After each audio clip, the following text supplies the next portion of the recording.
mkandarasi yoyote ambaye atafanya kazi kwenye huu mkoa ambao Makonda ndio mkuu wa mkoa, kwanza mfahamu sina aibu. La pili, naheshimu makubaliano. Hapa tumeambiwa miaka 2.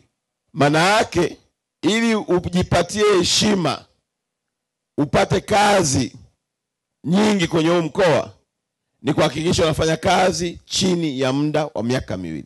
Mkuu wa wilaya ameombea kazi hapa, na mimi ningependa vijana wapate kazi, lakini pia tujiheshimu hiyo kazi na tujitume.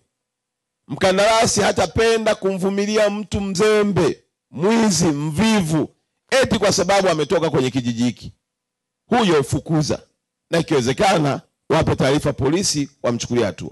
Longido ni moja ya wilaya ya wafugaji. Monduli ni wilaya ya wafugaji. Nyinyi mnao design na nyinyi watendaji wa mkoa, maelekezo yangu mnayo.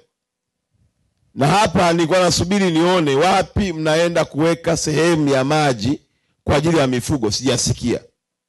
Sasa swali kwenu, huwa mnanisikiliza napoongea au huwa mnanisikiliza mnayaacha kwenye mkutano?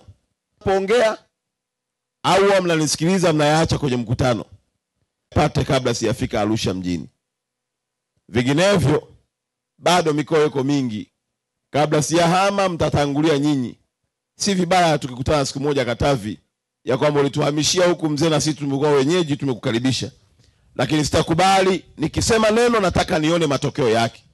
Nitarejea kuona ya kwamba eneo la malisho, eneo la maji yapo, ili wafugaji waifurahie hii miradi ya maji, kwa sababu si tu kwa ajili ya binadamu, ni kwa ajili pia ya uchumi wao.